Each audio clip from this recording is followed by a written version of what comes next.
Huomenta rakas.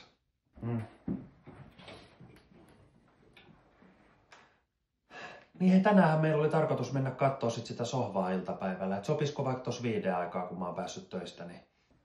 Joo hei, älä puhu mulle nyt. Joo.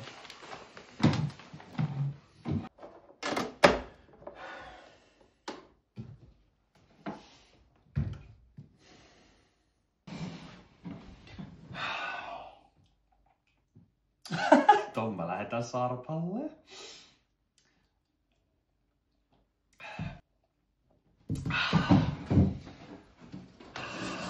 Ai että mikä ilma. Hyvää huomenta kaikille. Noniin, mä lähden nyt.